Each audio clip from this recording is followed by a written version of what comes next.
ब्राह्मण परिवार था जिसमें पति पत्नी और उनकी एक छोटी पुत्री थी। उनका जीवन सामान्य चल रहा था। वर्ष बीतते गए और पुत्री भी धीरे धीरे बड़ी होने लगी। बढ़ती आयु के साथ उसमें स्त्रियों के गुण का भी विकास होने लगा था।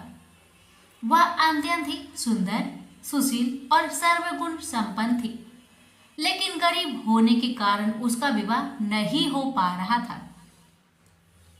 एक दिन उस ब्राह्मण के घर एक साधु महाराज पधारे। ब्राह्मण पुत्री की सेवा से साधु महाराज का मन बहुत प्रसन्न हुआ और उन्होंने कन्या को लंबी उम्र का आशीर्वाद तो दिया, लेकिन यह भी बताया कि उसके हथेली में विधवा योग है। इस बात से चिंतित होकर ब्राह्मण परिवार ने साधु से उपाय पूछा। तब साधु ने कुछ देर विचार करने के पश्चात अपने ध्यान के आधार पर बताया कि कुछ दूरी पर एक गांव में सोना नाम की धोबन जाति की एक महिला अपने बेटे और बहू के साथ रहती है, जो बहुत ही संस्कारों से संपन्न तथा पति परायण और निष्ठावान है। यदि यह कन्या उसकी सेवा करे और इसके विवाह में वह महिला अपनी मांग का सिंदूर लगा दे तो इस कन्या का विधवा योग मिट सकता है।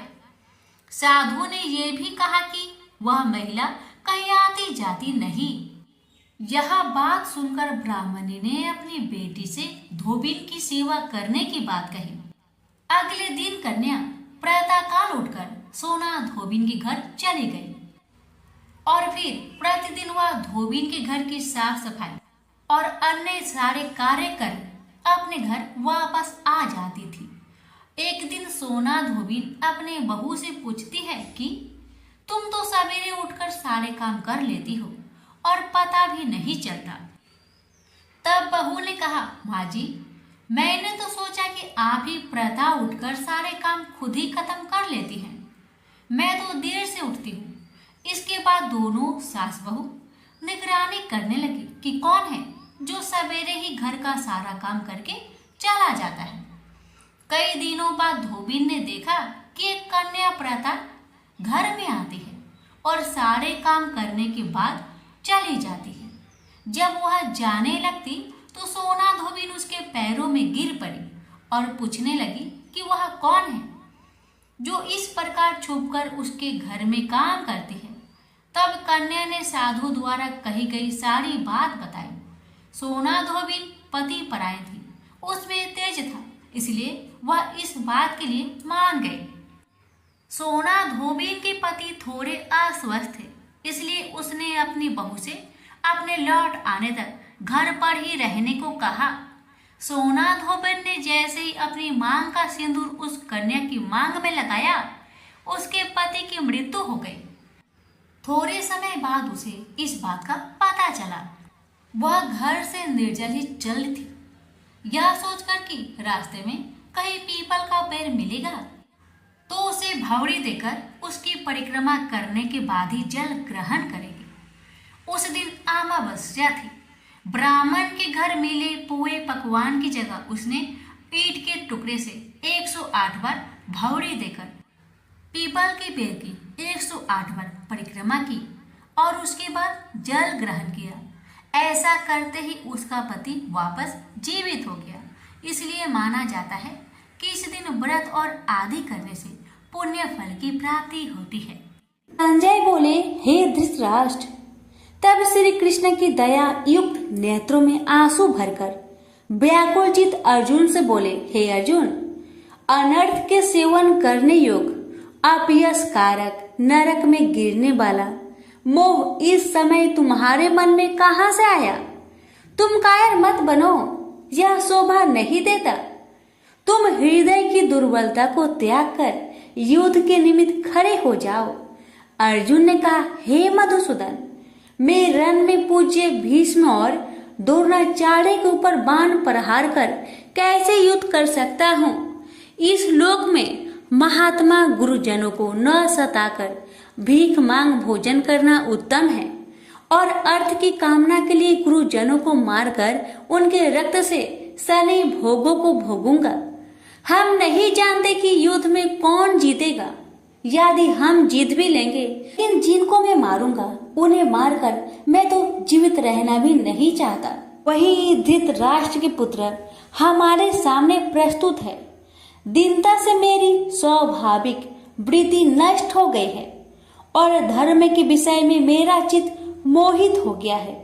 मैं आपसे पूछता हूँ, जिससे निश्चय करके मेरा भला हो, आप मुझे समझाकर बताइए, क्योंकि मैं आपका शिष्य हूँ और आपकी शरण में हूँ। अतः मुझे ज्ञान शिक्षा दीजिए। मुझे पृथ्वी का निष्कंटक राज्य मिल जाए और देवता का भी आधिपत्य मिल जाए, तो भी ऐसा कोई उपाय नहीं दिखता कि जो मेरी इंद्रियों को दुखाने वाले शोक को दूर करे। हे गोविंद, मैं युद्ध नहीं करूंगा। यह कहकर अर्जुन चुप हो गए।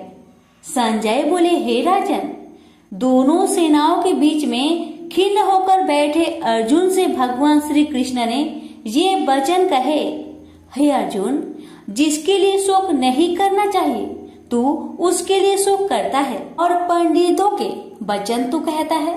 तो पंडित लोग न मरों का सोच करते हैं और न जीवितों का सोच करते हैं। यह बात असंभव है कि मैं पहले न था, तुम भी न थे और यह राजा भी न थे और इसके बाद भी न रहेंगे। जैसे देहधारियों की इस देह का लड़कपन, जवानी, बुढ़ापा ये अवस्था होती है, जैसे ही मृत्यु के बाद दूसरी देह की भी होती है। इसलिए पंडित लोग मोक्ष को प्राप्त नहीं होते। इंद्रियों का सप्तरादि विषयों से संयोग जारा, गर्मी आदि सुख दुख देने वाला है।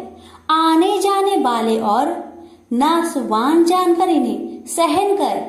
हे नर श्रेष्ठ, सुख दुख को समान मानने वाले जिन वीर पुरुष को यह ब्रह्म पदार्थ कलेश नहीं देते, वह मोक्ष पाने के अधिकारी है। असत का तो अस्तित्व नहीं है और सम का अभाव नहीं है। इस अविनाशी, अचित्य और नित्य जीवात्मा के ये सब शरीर नाशवन है। अतएव हे भारत, तुम युद्ध करो। जो पुरुष इस आत्मा को मारने वाला तथा जो मरने वाला मानते हैं, वे दोनों ही ज्ञानी नहीं है, क्योंकि यह आत्मा न मारती है न मरती है। आत्मा न कभी जन्मती है न मृत्यु को प्राप्त होती है, न कभी जन्मी थी न कभी मरेगी। यह अजनबी, नित्य, कभी न घटने बढ़ने वाली और सनातन है।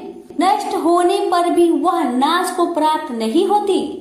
जो पुरुष इस आत्मा को नित्य, अविनाशी, निर्विकार और अनजन्मा जानता है, वह जिसको घात करवेगा और जिसको मारेगा, जिस प्रकार मनुष्य पुराने वस्त्र फेंक कर नया वस्त्र ग्रहण करता है, उसी प्रकार आत्मा पुराने देह को छोड़कर नई देह धारण करती है।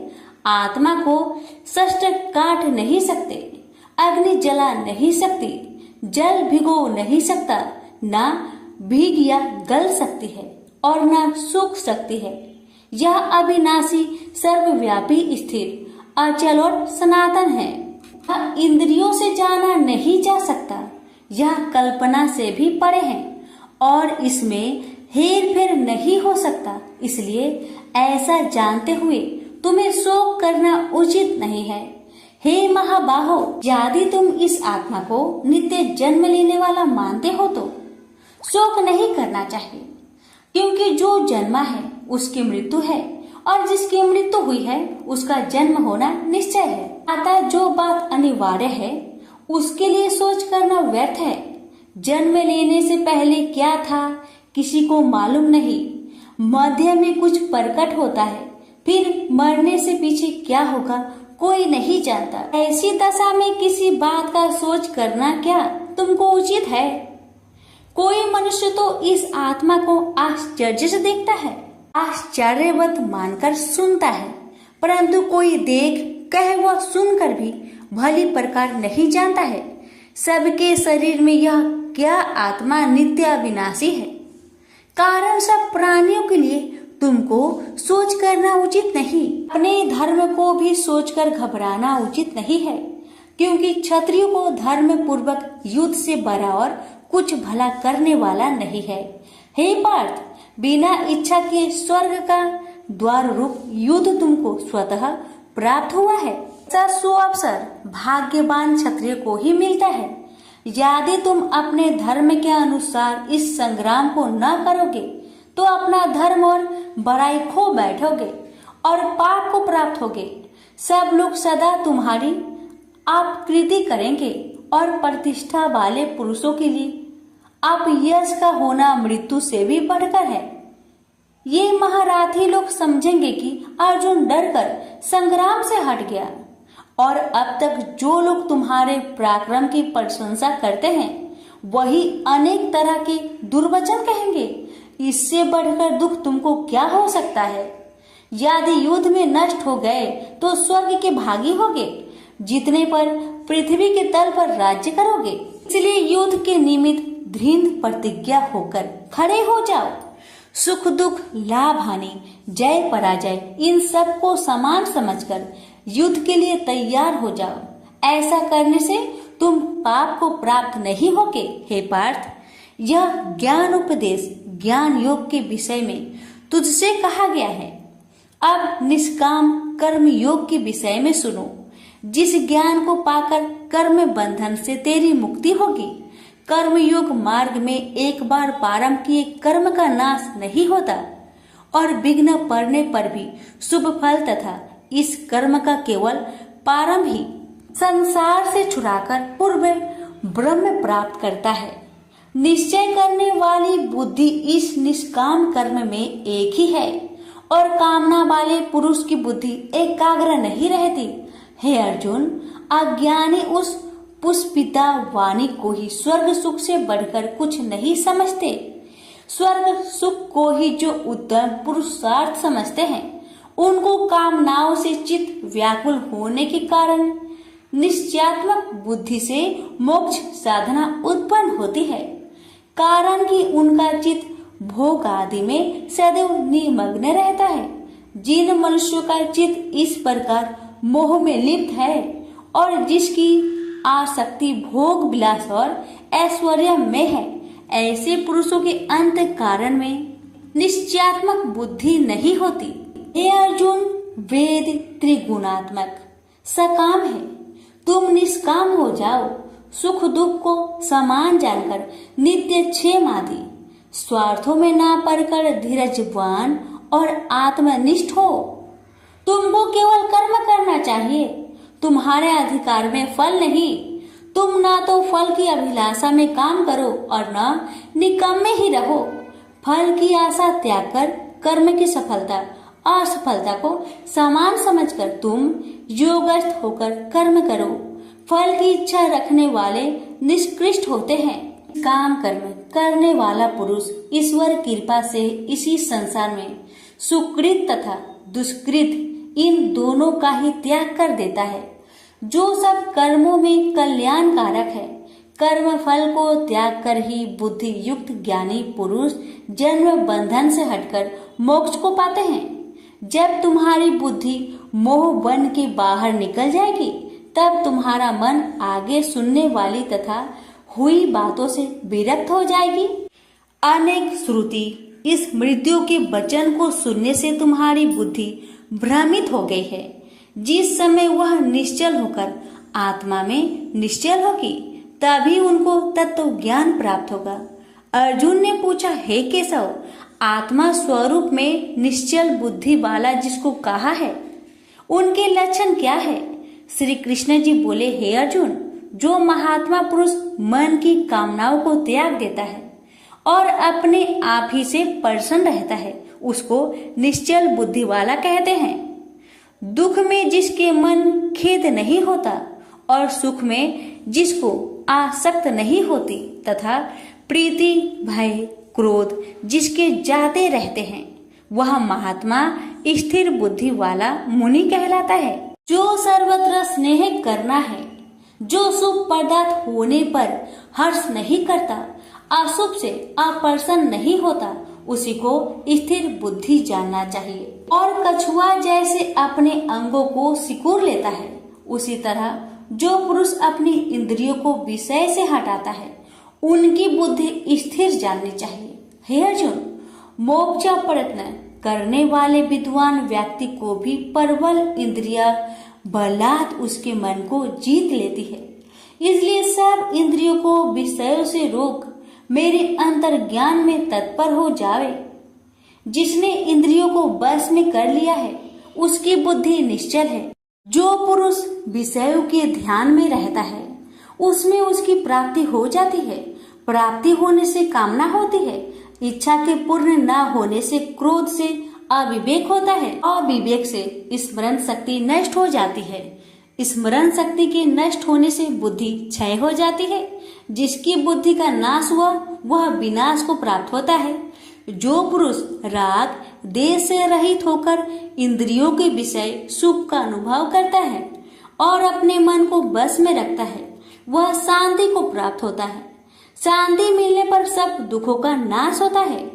प्रसन्न चित्त वाले की बुद्धि तुरंत निश्चल हो जाती है। वो पुरुष योग युक्त नहीं है उनको निश्चल बुद्धि उत्पन्न नहीं होती। भावना के न होने से शांति प्राप्त नहीं होती। शांत को सुख कहाँ से मिलेगा? इस कारण हे महाबाहो, जिसने इंद्रियों को विषय से सर्वथा रोक रखा है उसी की बुद्धि स्थिर है।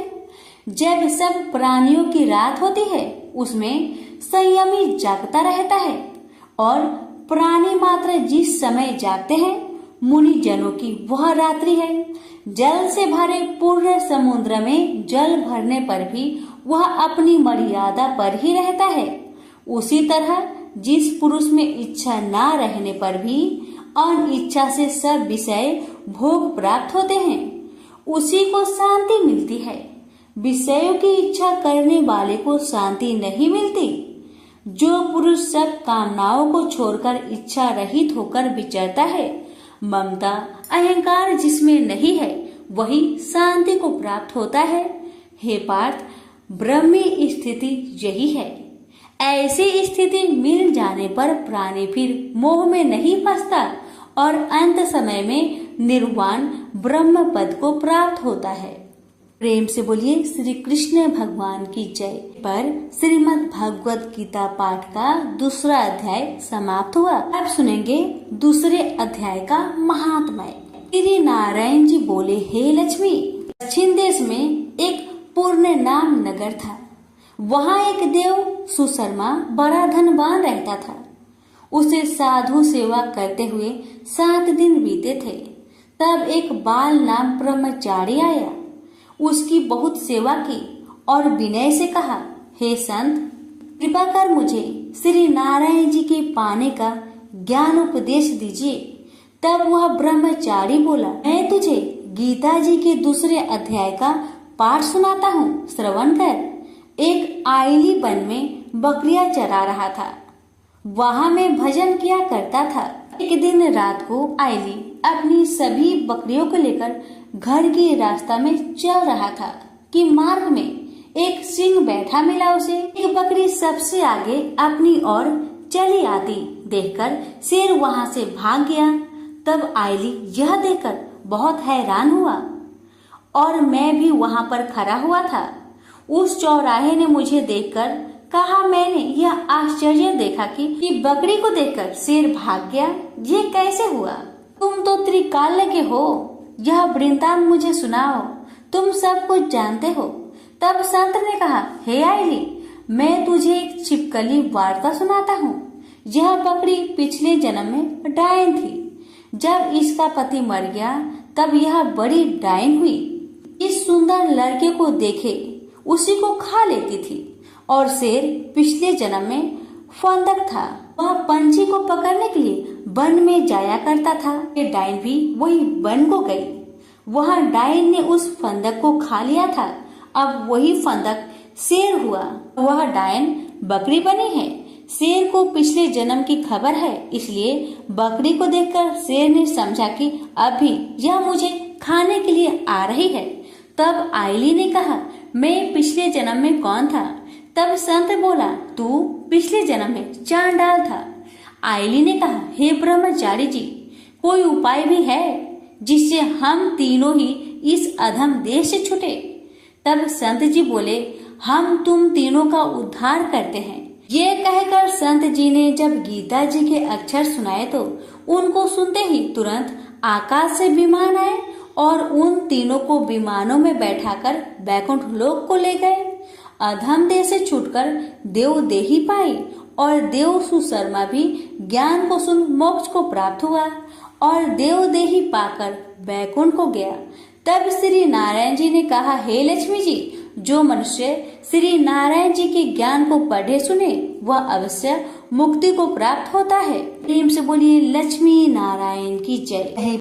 स्वर्णी मुनि की पुत्री तुलसी अपूर्व सुंदर थी। उसकी इच्छा थी कि उनका विवाह भगवान नारायण के साथ हो। इसके लिए उन्होंने नारायण पर्वत की घाटी में स्थित बद्रीवन में घोर तपस्या की। दीर्घ काल तक तपस्या के उपरांत ब्रह्मा जी ने प्रसन्न होकर दर्शन दिए और वर मांगने को कहा। तब तुलसी जी ने कहा, हे सृष्टि के कर्ता ब्रह्मदेव, आप तो अंतर्यामी हैं, आपसे क्या छुपा है। सबकी मन की बात आप जानते हैं। फिर भी मैं अपनी इच्छा आपको बताती हूँ। मैं चाहती हूँ कि भगवान श्री हरि मुझे पति रूप में मिले। तुलसी की बातें सुन ब्रह्मदेव ने कहा, तुम्हारा अभीष्ट तुम्हें अवश्य मिलेगा। आपने पूर्व जन्म में किसी अपराध के कारण तुम्हें श्राप मिला है। इसी प्रकार भगवान श्री नारायण के एक पार्षद को भी दानव कुल में जन्म लेने का श्राप मिला है। दानव कुल में जन्म लेने के बाद भी उसमें नारायण का अंश विद्यमान रहेगा। इसलिए इस जन्म में पूर्व जन्म के पाप के शमन के लिए संपूर्ण नारायण तो नहीं, नारायण के अंश से युक्त दानव कुल में जन्मे उस श्रापग्रस्त पार्षद से तुम्हारा विवाह होगा। श्राप मुक्त होने पर भगवान श्री नारायण सदा सर्वदा के लिए तुम्हारे पति हो जाएंगे।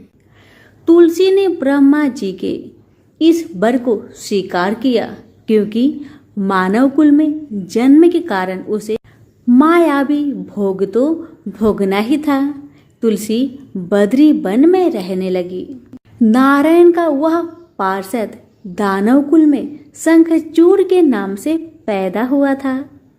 कुछ दिनों के बाद वह भ्रमण करता हुआ बद्री वन में आया, जहाँ तुलसी रहा करती थी। वहां तुलसी को देखते ही उस पर मुग्ध हो गया। तुलसी के सामने उसने अपने साथ विवाह करने का प्रस्ताव रखा। इतने में ही वहां ब्रह्मा जी भी आ गए और उन्होंने तुलसी से कहा, तुलसी, शंखचूड़ को देखो, कैसा देवोपम इसका स्वरूप है। दानव कुल में जन्म लेने के बाद भी लगता है जैसे इसके शरीर में नारायण का वास हो। तुम प्रस्ताव को स्वीकार कर लो। तुलसी को भी लगा कि उसकी तपस्या पूर्ण हुई है, उसे इच्छित फल मिला है। शंखचूड़ के साथ उसका गंधर्व विवाह हो गया और वह शंखचूड़ के साथ उसके महल में पत्नी बनकर आ गई।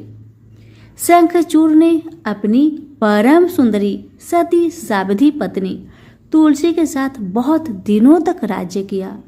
उसने अपने राज्य का इतना विस्तार किया कि देवलोक तक उसके अधिकार में आ गया। स्वर्ग का सुख भोगने वाले देवताओं की दशा भिखारियों की जैसी हो गई।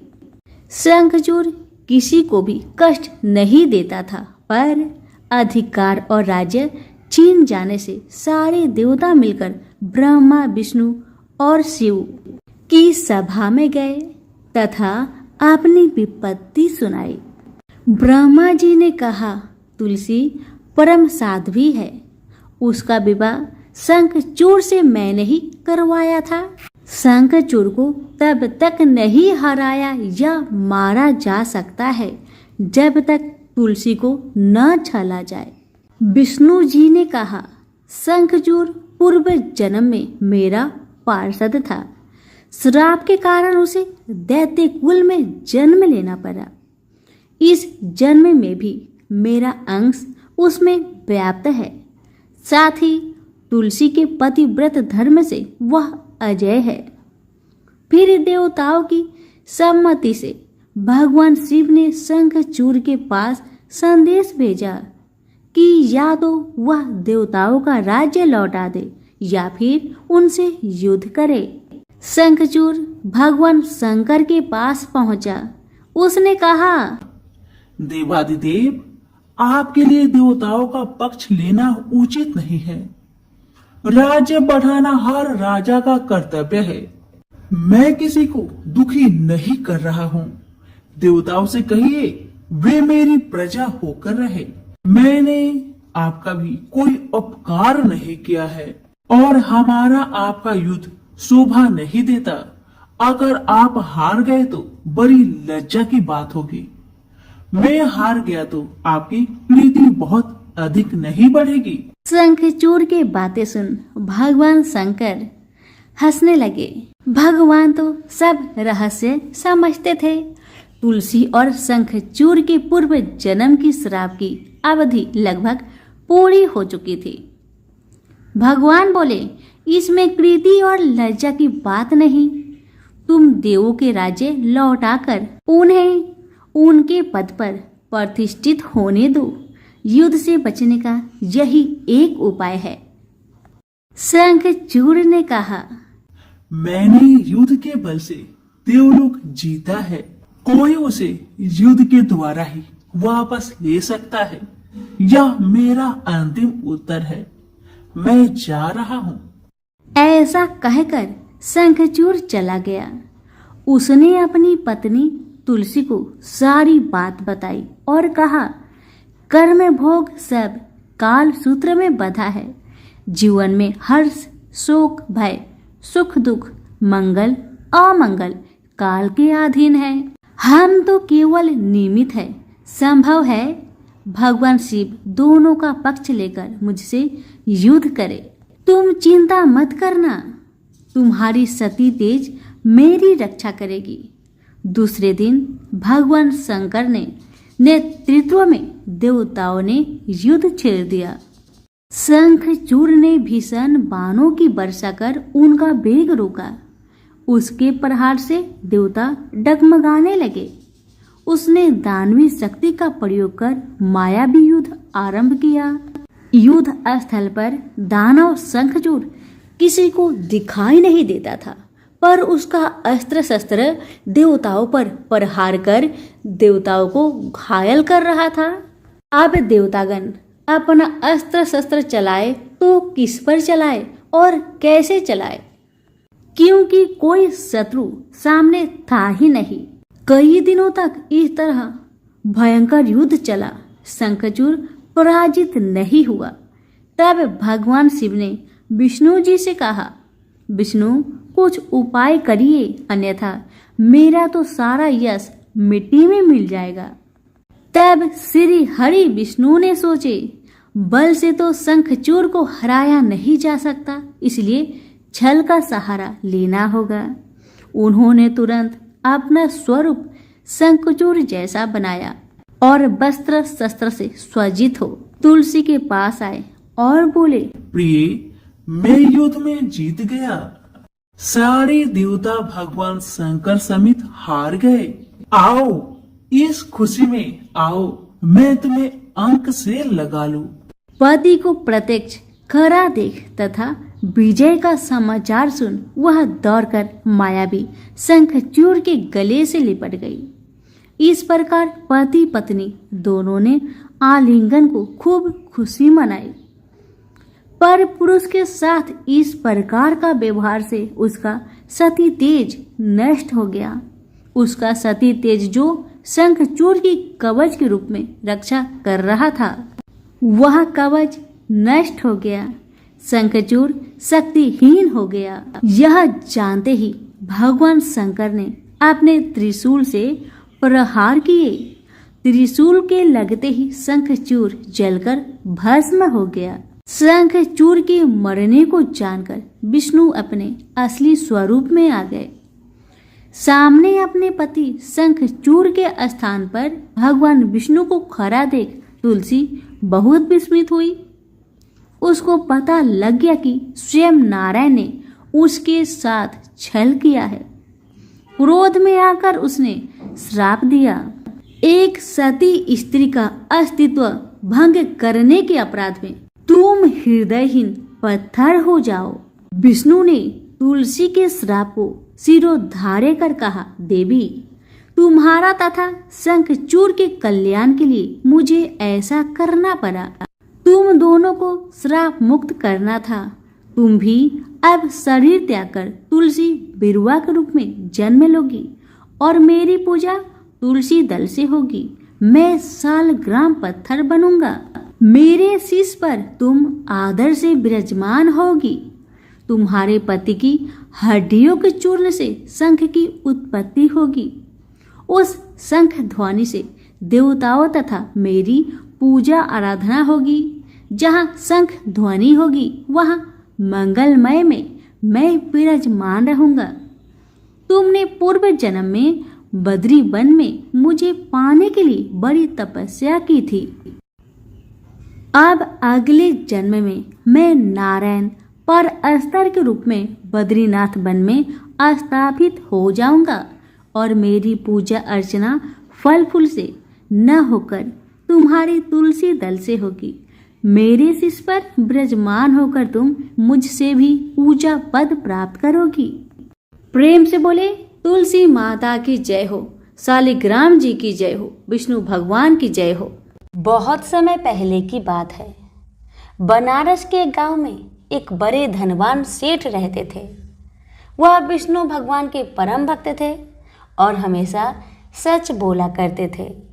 एक बार जब भगवान सेठ की प्रशंसा कर रहे थे तभी माँ लक्ष्मी ने कहा, स्वामी आप इस सेठ की इतनी प्रशंसा क्यों क्या करते हैं? क्यों ना आज उसकी परीक्षा ली जाए और जाना जाए कि क्या वह सचमुच इसके लायक है या नहीं। भगवान बोले, ठीक है देवी, जैसी आपकी इच्छा। विष्णु भगवान ने लक्ष्मी जी से कहा कि अभी सेठ गहरी निद्रा में है, आप उसके सपने में जाए और उसकी परीक्षा ले लीजिए। अगले ही क्षण सेठ जी को सपना आया। सपने में धन की देवी लक्ष्मी उनके सामने आई और बोली, हे मनुष्य, मैं धन की देवी धात्री लक्ष्मी हूँ। सेठ जी को अपनी आंखों पर यकीन नहीं हुआ और वो बोले, हे माता, आपने साक्षात अपने दर्शन देकर मेरा जीवन धन्य कर दिया है। बताइए मैं आपकी क्या सेवा कर सकता हूँ। माता ने कहा, कुछ नहीं, मैं तो बस इतना बताने आई हूँ कि मेरा स्वभाव चंचल है और बरसों से तुम्हारे भवन में निवास करते करते मैं ऊब चुकी हूँ और यहाँ से जा रही हूँ। सेठ जी बोले, मेरा आपसे निवेदन है कि आप यहीं रहे, किंतु अगर आपको यहाँ अच्छा नहीं लग रहा है तो मैं आपको भला कैसे रोक सकता हूँ। आप अपनी इच्छा अनुसार जहाँ चाहें वहाँ जा सकती हैं। इतना कहते ही माँ लक्ष्मी सेठ के घर से चली गई। थोड़ी देर बाद वे रूप को बदलकर पुनः सेठ के स्वप्न में यश के रूप में आई और बोली, सेठ मुझे पहचान रहे हो? सेठ ने कहा, नहीं महोदय, आपको मैंने नहीं पहचाना। भेष रूपी लक्ष्मी माता ने कहा, मैं यश हूँ, मैं ही तेरी कीर्ति और प्रसिद्धि का कारण हूँ, लेकिन अब मैं तुम्हारे साथ रहना नहीं चाहता क्योंकि माँ लक्ष्मी यहाँ से चली गई है, अतः मेरा भी यहाँ कोई काम नहीं। सेठ ने कहा, ठीक है, यदि आप भी जाना चाहते हैं तो वही सही।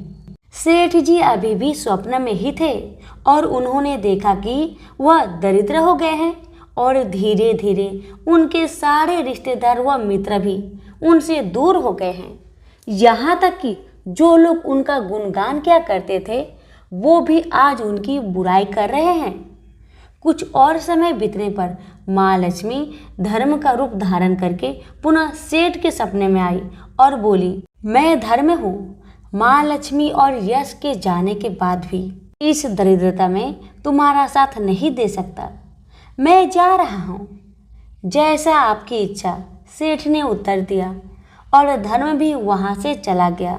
कुछ और समय बीत जाने पर माँ लक्ष्मी सत्य के रूप में स्वप्न में प्रकट हुई और बोली, मैं सत्य हूँ।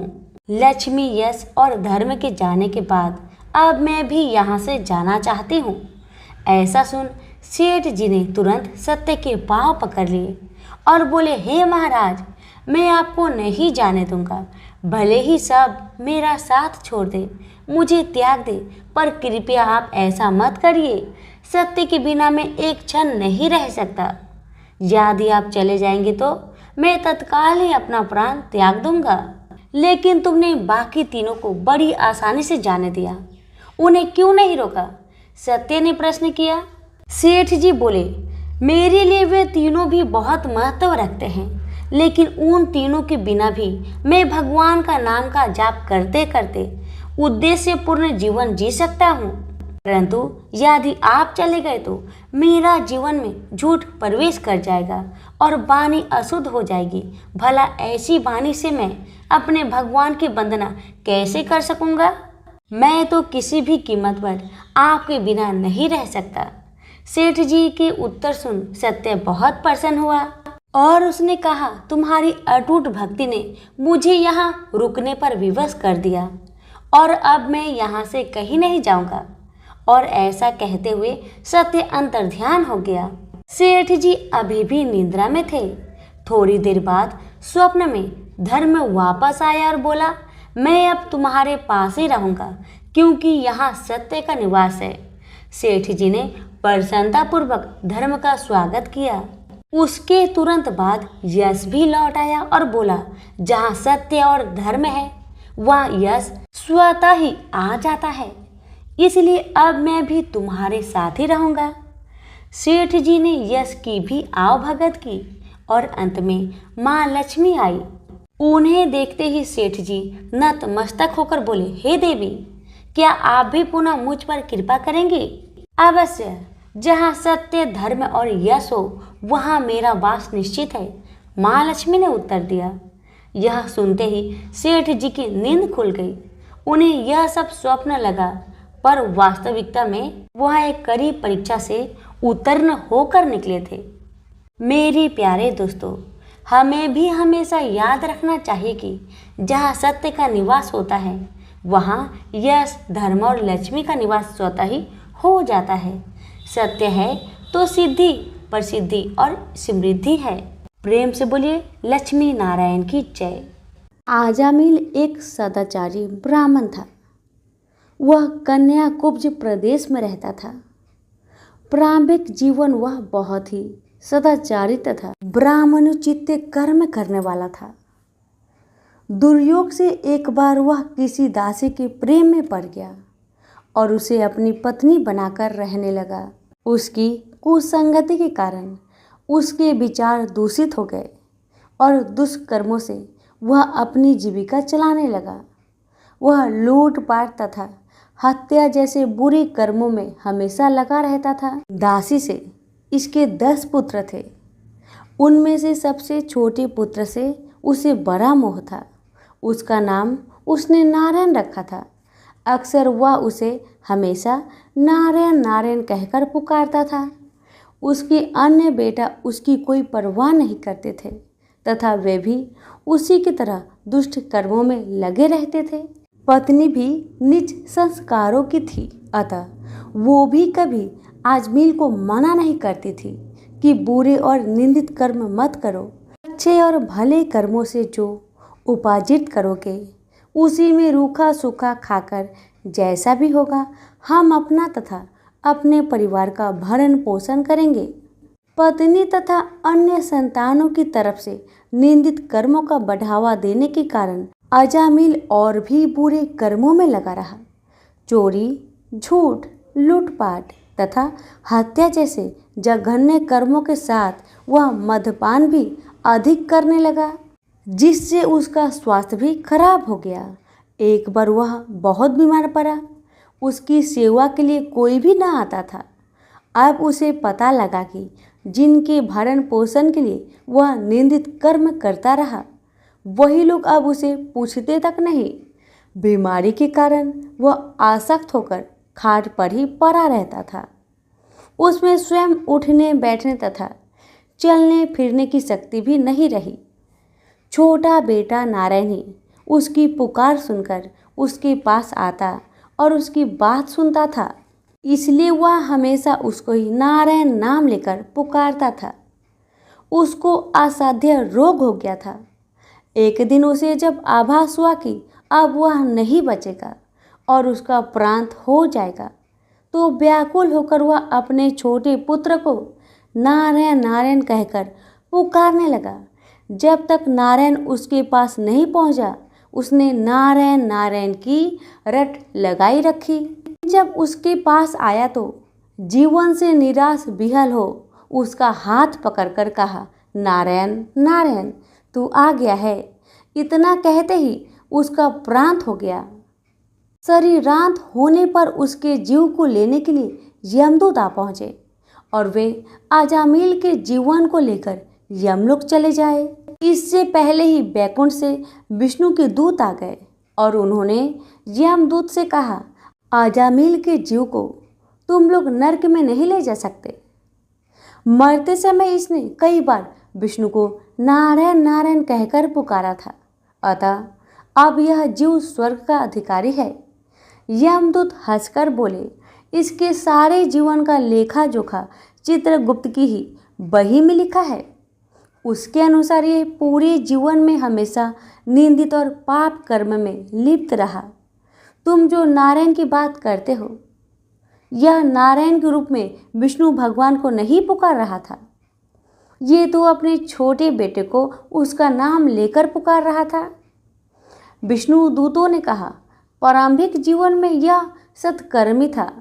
एक स्त्री की कुसंगति में पड़कर इसने पाप कर्म किए हैं। इस सब के बाद बेटे के नाम के बहाने ही सही ये हमेशा नारायण नारायण कहता रहता था और अंत समय तो इसने नारायण नारायण कहते हुए अपने प्राण त्यागे हैं। इसलिए यह जीव इतने पुण्य से ही स्वर्ग का अधिकारी है। इसको हम स्वर्ग ले जाएंगे। इस प्रकार अजामिल नारायण के नाम की महिमा से स्वर्ग का अधिकारी बना। तो प्रेम से बोलिए, लक्ष्मी नारायण की जय। एक लपसी था, एक तपसी था। तपसी हमेशा भगवान की तपस्या में लीन रहता था। लपसी रोजाना 1.25 सेर की लापसी बनाकर भगवान का भोग लगाकर जीम लेता था। एक दिन दोनों लड़ने लगे। तपसी बोला, मैं रोज भगवान की तपस्या करता हूँ इसलिए मैं बड़ा हूँ। लपसी बोला, मैं रोज भगवान को 1.25 सेर लापसी का भोग लगाता हूँ इसलिए मैं बड़ा हूँ। नारद जी वहां से गुजर रहे थे। दोनों को लड़ता देखकर उनसे पूछा कि तुम क्यों लड़ रहे हो। तपसी ने खुद के बड़ा होने का कारण बताया और लपसी ने अपना कारण बताया। नारद जी बोले, तुम्हारा फैसला मैं कर दूंगा। दूसरे दिन लपसी और तपसी नहाकर अपनी रोज की भक्ति करने आए तो नारद जी ने छुपकर 1.25 करोड़ की एक एक अंगूठी दोनों के आगे रख दिए।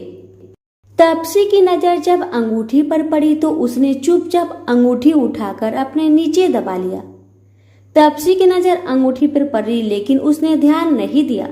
भगवान को भोग लगाकर लापसी खाने लगा। नारद जी सामने आए तो दोनों से पूछा कि कौन बड़ा है। तो नारद जी ने तपसी से खड़ा होने को कहा। वो खड़ा हुआ तो उसके नीचे दबी अंगूठी दिखाई पड़ी। नारद जी ने तपसी से कहा, तपस्या करने के बाद भी तुम्हारी चोरी करने की आदत नहीं गई, इसलिए लपसी बड़ा है और तुम्हें तुम्हारी तपस्या का कोई भी फल नहीं मिलेगा। तपसी शर्मिंदा होकर माफी मांगने लगा। उसने नारद जी से पूछा, मुझे मेरी तपस्या का फल कैसे मिलेगा। नारद जी ने कहा, यदि कोई गाय और कुत्ते की रोटी नहीं बनाएगा तो फल तुझे मिलेगा। यदि कोई ब्राह्मण को भोजन करवाकर दक्षिणा नहीं देगा तो वह फल तुझे मिलेगा। यदि कोई साड़ी के साथ ब्लाउज नहीं देगा तो फल तुझे मिलेगा। यदि कोई दिए से दिया जलाएगा तो फल तुझे मिलेगा। यदि कोई सारी कहानी सुने लेकिन तुम्हारी कहानी नहीं सुने तो फल तुझे मिलेगा। उसी दिन से हर व्रत कथा कहानी के साथ लपसी तपसी की कहानी भी सुनी और कही जाती है। प्रेम से बोलिए, लक्ष्मी नारायण की जय।